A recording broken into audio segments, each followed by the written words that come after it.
नमस्कार मित्रांनो, मन धागा धागा जोडते नवा या मालिकेच्या आजच्या भागात आज आपण बघणार आहोत. सार्थक हा आनंदीला एका हॉटेलमध्ये घेऊन आलेला असतो. तेव्हा आनंदी ही खर्चाबाबत बोलत असते.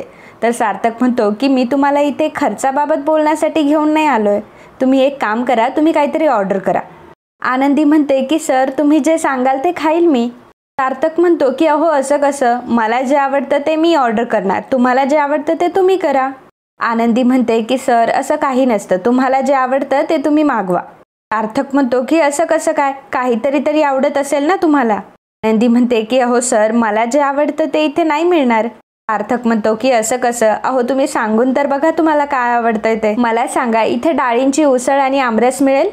सार्थक म्हणतो की का नाही मिळणार. सार्थक एका वेटरला बोलवतो आणि म्हणतो की दादा एक डाळिंब्याची उसळ आणि एक आमरस द्या आणि त्याबरोबर गरमागरम पुऱ्या सुद्धा द्या. तर वेटर सांगतो की सॉरी सर इथे नाही मिळत ते. अर्जुन म्हणतो की नाही मला माहिती आहे, परंतु तुमचं रेस्टॉरंट हे महाराष्ट्रामध्येच आहे ना, मग मिळायला हवं हे सर्व, आम्हाला तर हेच पाहिजे. आनंदी म्हणते की सर ऐका माझं, आपण दुसरं काहीतरी वेगळं मागूयात. सार्थक म्हणतो की असं कसं. तो वेटरला म्हणतो की तुमचा मॅनेजर कुठे, मी त्यांच्याशीच बोलतो. आनंदी सार्थकला म्हणत असते की अहो सर मी मस्करी करत होते, आपण दुसरं काहीतरी मागूयात ना. सार्थक म्हणतो की अजिबात नाही, आता तुम्हाला आवडीचं जेवण भेटेपर्यंत मी गप्प बसणार नाही. आणि मग सार्थक मॅनेजर सोबत बोलण्यासाठी जातो. माफ करा मित्रांनो, पण जर तुम्ही चॅनलवर नवीन असाल किंवा अजूनही चॅनलला जर सबस्क्राईब केलं नसेल तर प्लीज सबस्क्राईब करा आणि बेल आयकॉनवरही क्लिक करा. स्टार प्रवाहावरील सर्व मालिका तुम्हाला आमच्या चॅनलवर बघायला मिळतील. धन्यवाद. हॉटेलचा मॅनेजरही तिथे आलेला असतो. सार्थक त्यांना म्हणतो की खरं तर दिगंबर सर माझी एक रिक्वेस्ट होती, माझ्यासोबत ज्या मॅम आल्यात ना त्यांना डाळिंबी उसळ आमरसपुरी खाण्याची इच्छा आहे, तो प्लीज तुम्ही ॲड करता का.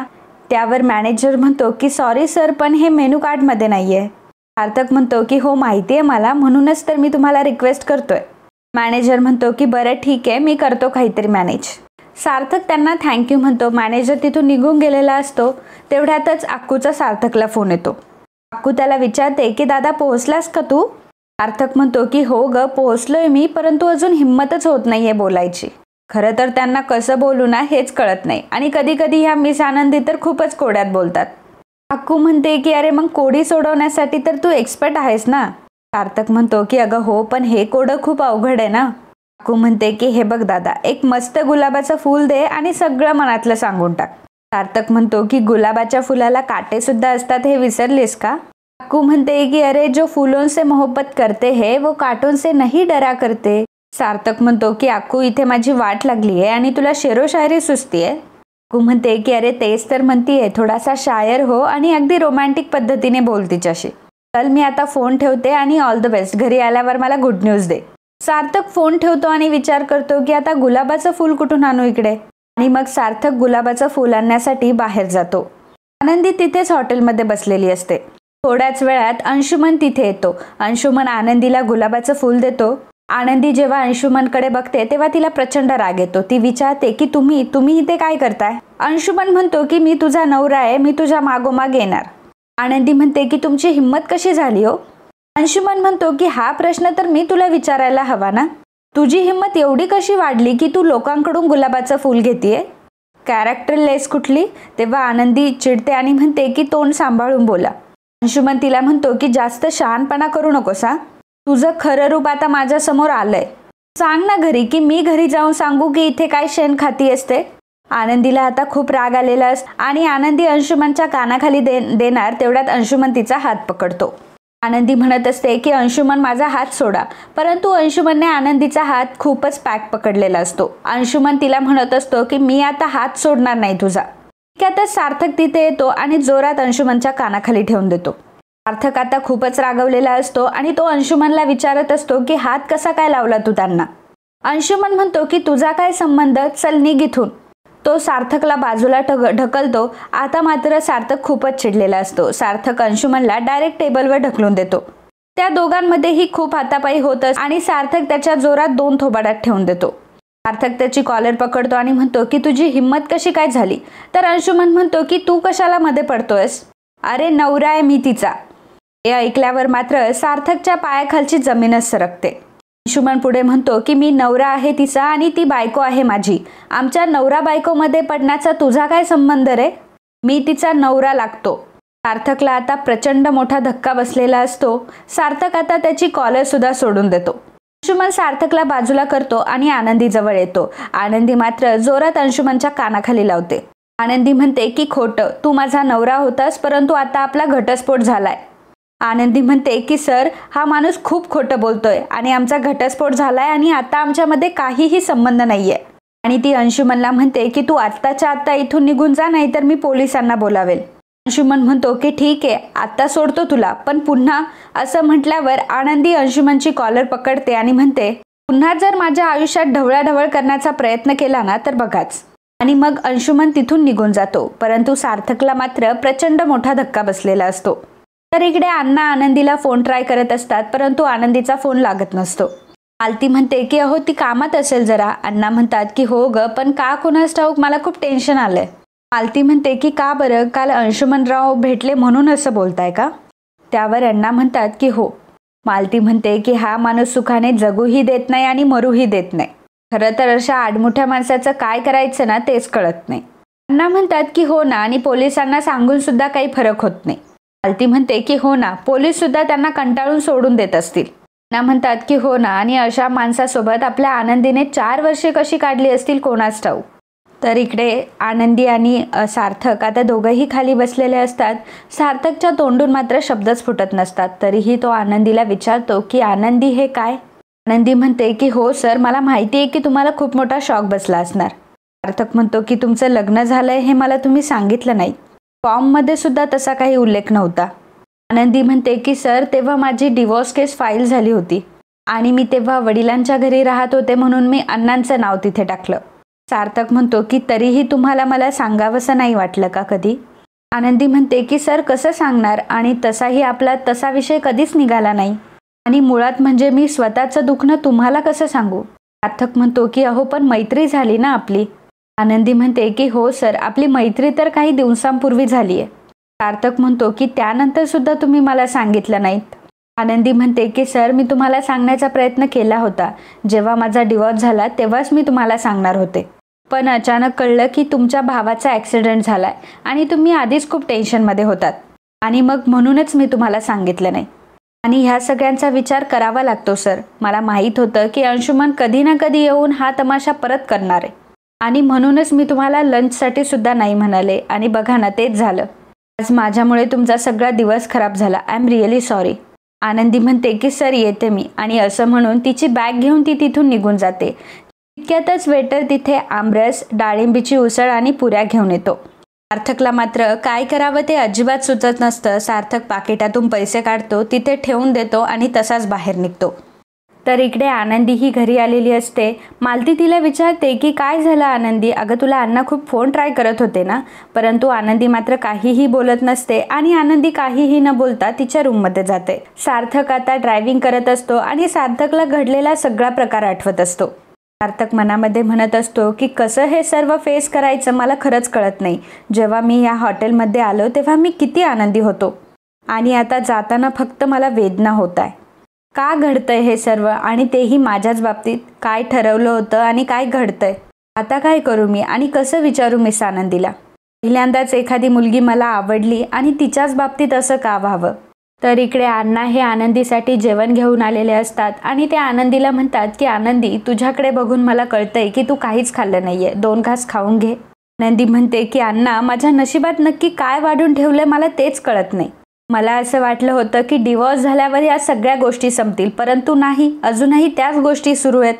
असं म्हणतात ना की तुम्ही भविष्यात कितीही पुढे गेला तरी भूतकाळ तुमची पाठ सोडत नाही. अण्णा म्हणतात की काय झालंय आनंदी, त्या अंशुमनरावांनी तुला काही केलंय का? हा माणूस काय असा सुधारणार नाही, 1 नंबरचा हलकट माणूस आहे तो. त्याने काही केलं का तुला? आनंदी म्हणते की अण्णा, मला माझं काहीच वाटत नाही, परंतु माझ्यामुळे सार्थक सरांचा अख्खा दिवस वाईट गेला, आणि माझ्या आयुष्यात घडलेली एवढी मोठी गोष्ट दुसऱ्या कोणाकडून कळण्यापेक्षा ते स्वतः मी सांगायला हवं होतं. कदाचित सार्थक सरांना सुद्धा त्याच गोष्टीचं वाईट वाटलं असणार. ना म्हणतात की आनंदी, खरं तर सार्थक सर तुझ्या आधी माझे मित्र होते. खरं तर मी ही गोष्ट त्यांना सांगायला हवी होती, परंतु आपल्या दुःखाचा पिंड करणं हा आपला स्वभावच नाहीये. पण हे बघ, सार्थक सर खूप समजूतदार आहेत, मी बोलू का त्यांच्याशी? आनंदी म्हणते की नाही अण्णा, हे सर्व माझ्यामुळे झालंय ना, मग मीच बोलेल त्यांच्याशी. माझ्यामुळे सार्थक सरांना जो काही त्रास झालाय त्यासाठी मी उद्या जाऊन सार्थक सरांना सॉरी म्हणेल. अण्णा म्हणतात की ठीक आहे, आता 2 घास खाऊन घे. तर आनंदी म्हणते की नाही नको अण्णा. तर अण्णा म्हणतात की असं कसं काय, तुला खावा तर लागेलच. आणि मग अण्णा स्वतःच्या हाताने आनंदीला भरवत असतात. तर इकडे सार्थक आता हा घरी आलेला असतो आणि तो खूपच अस्वस्थ असतो. तर अक्कू येते आणि म्हणते की अरे दादा, इतका उशिरा कसा काय आलास? याचा अर्थ लंच आणि डिनर सोबतच करून आले की काय? सार्थक मात्र अक्कूला टाळत असतो आणि तो तिथून निघून जात असतो. अक्कू पुन्हा एकदा त्याचा हात पकडते आणि म्हणते की काय रे, एकदा डिनरला गेला आणि एवढा भाव खायला लागलास?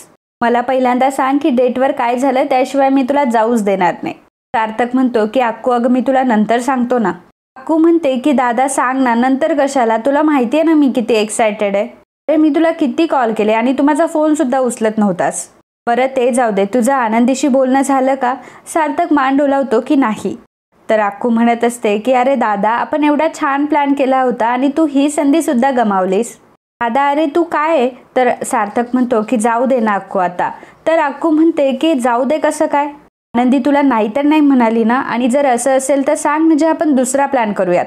सार्थक म्हणतो की आनंदीला जर मी विचारलंच नाही तर ती मला नाही कशाला म्हणेल. सार्थकचा चेहरा बघून अक्कू म्हणते की दादा 1 मिनिट, मला सांग की सगळं काही ठीक आहे ना, काय झालंय?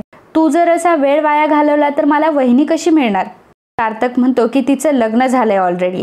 हे ऐकून अक्कूला देखील खूप मोठा धक्का बसतो. सार्थक तिला पुढे सांगतो की तिचा डिवोर्स सुद्धा झालाय. अक्कू म्हणते की दादा तुला हे माहीत नव्हतं का? तर सार्थक म्हणतो की मलाही आजच कळलंय. एवढं बोलून सार्थक त्याच्या रूममध्ये जातो. तर आनंदी ही मॅरिड आणि डिवोर्सी आहे हे कळल्यावर अक्कूलाही मोठा शॉक लागलेला असतो.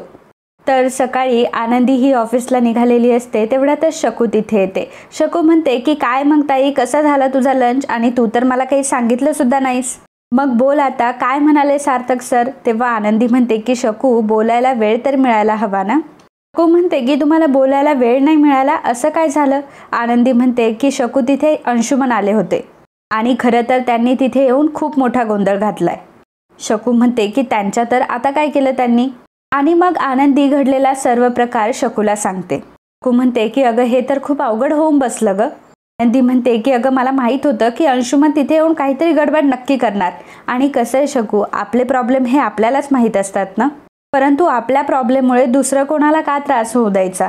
आणि खरं तर माझ्यामुळे सार्थक सरांना खूपच त्रास झालाय. शकू म्हणते की नाहीतर काय, तो अंशुमन सुद्धा खूप वाईट वागलाय तुझ्याशी आणि सार्थक सरांशी. आनंदी म्हणते की बरं चल आता आपण ऑफिसला निघूयात, नाही तर ऑफिसला जायला उशीर होईल.